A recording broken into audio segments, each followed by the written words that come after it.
Well, hello everyone out there. I am going to make a video today, a very hopefully short video of the process of making maple syrup for your family.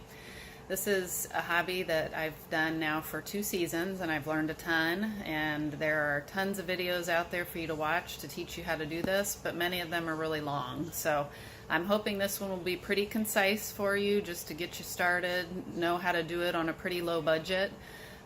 With a pretty low maintenance procedure. So that's kind of what I was looking for, and I hope this helps you. So we're going to start up out in the woods where the maple trees are in just a minute, and I'll get you started on what to do. So thanks for watching, and I'll meet you out at the maple tree. Hey everybody, just wanted to do a quick video of our maple syrup process, just in case you decide you want to do this on your own at your own house. As you can see, we've tapped a maple tree. We've got several others as well with the tap, and it's still dripping just a little bit. And so our first step, we're going to dump the sap out of the bag into our bucket here. Now it is toward the end of the season right now, so that we don't have a ton of sap, but early in the season you get a lot more than this every day. You can see at the end of the season we get some bugs. No big deal, that's why we use this. And we put it all in our 5-gallon bucket, and we'll do a little bit more with that when we get up to the porch. So I'll empty the rest of the bags and then I'll meet you up on the back porch.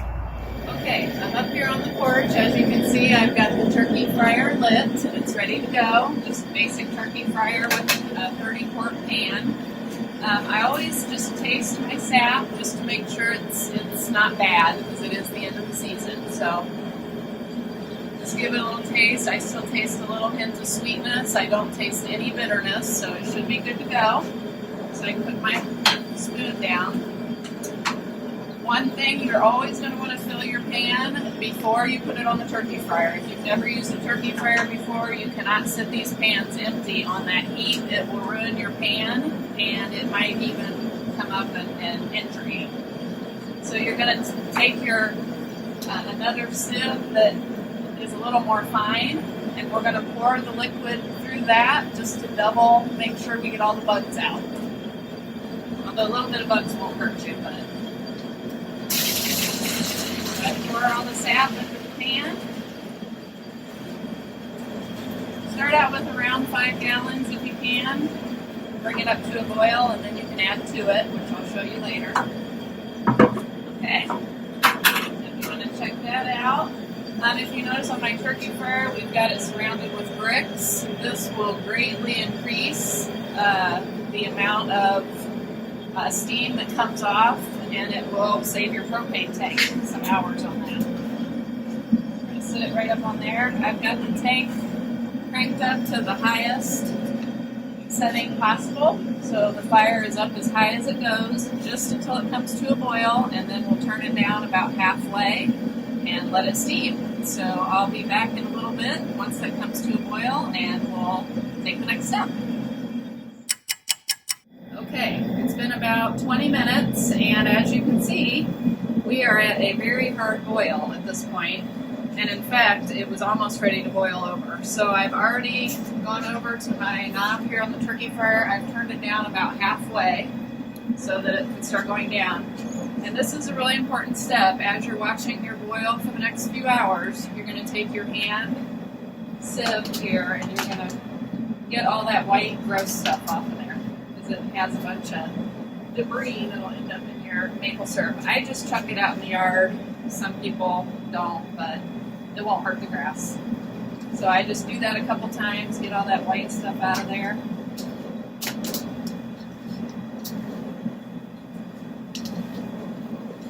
Throw it out in the yard. And you're going to do that each time you come out and check it. You want to check it at least every 30 minutes or more, just to be sure. You want to show here, this is about the right boil for the rest of the time. You can see it's not boiling all the way to the top anymore. It's just a nice slow roll. And anytime you see that white foam, you want to scoop that out of there every time and get that out of your syrup. Okay. All right. So I'll bring you back out when we get closer to the bottom, and we'll go from there. All right. Hello again. so I wanted to show you we're about an hour and a half into our boil. You want to take a look at it. You can see, I'm just going to scoop it quick again. You can see how much more brown it looks than it did just an hour ago. Hopefully you can see that in the video. Just keep in mind I only did about 4 gallons here, 4.5. Normally you could put more than that in here. At this point I would be adding more sap to what's boiling. When you do that, you crank the red dial up on your fryer on high again until it comes to a boil, and then turn it back down again. So, you know, you can do 10 to 15 gallons in a day pretty easily, but because again it's the end of the year, I only had about 5 gallons to do, or a little less. So we're getting already close to the end, an hour and a half in. So I'll come back and show you the finished product when we move it in the house. Okay, I think we are getting down to the time to move it in the house. If you look in here, it's starting to get a little bubbly again, which means it's getting pretty low. I just kind of check how deep it is with my spoon. I'm going to give it one more scoop just to make sure we got the last of any leftover debris. Alright.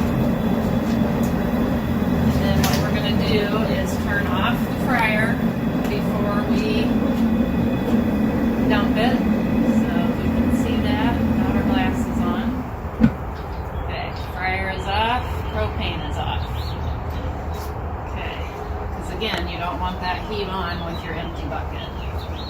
I'm going to move it to an indoor pan, which is a pretty good sized one.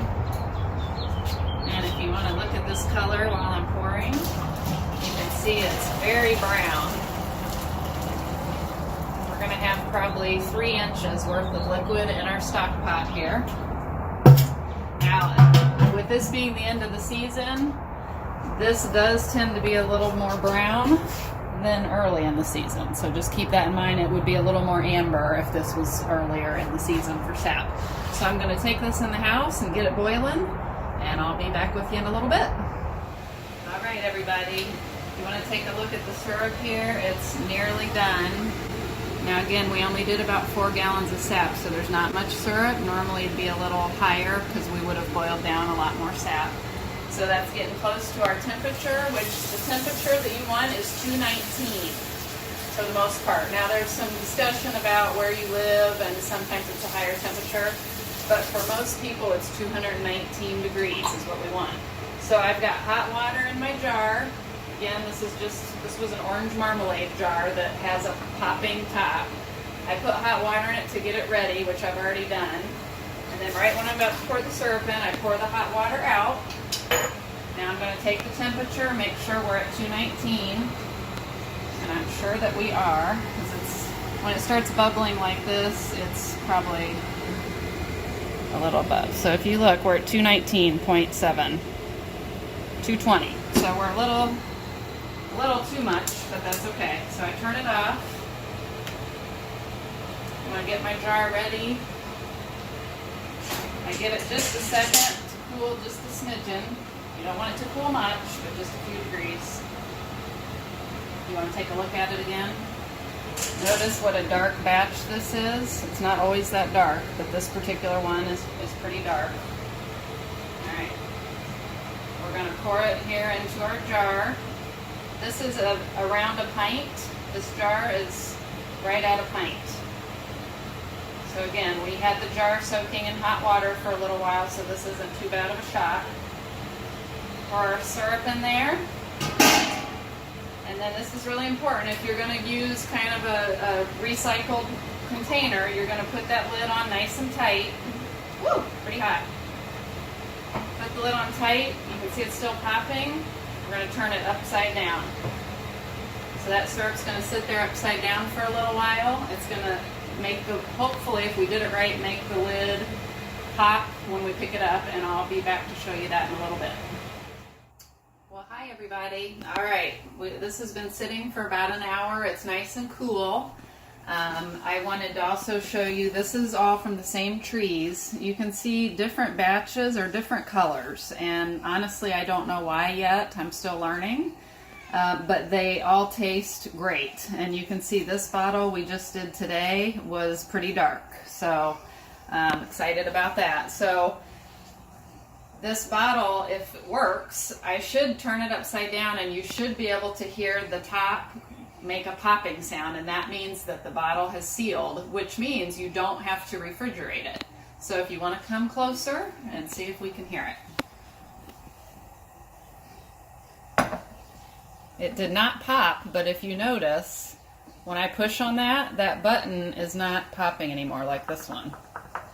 So it did in fact seal, which means this jar would not need to be refrigerated for the period of time for you to taste it or finish it. So that's great. That worked perfectly, just the way we wanted. I did save just a little bit of syrup to try. You can see now that it's cooled, look how thick it is. So that is a pretty thick syrup, but oh, so good. You will not regret doing this if you can do it for yourself. It's wonderful. Kids love it, adults love it, and hopefully this was a nice short tutorial of how to do this for yourself. So thank you very much for watching.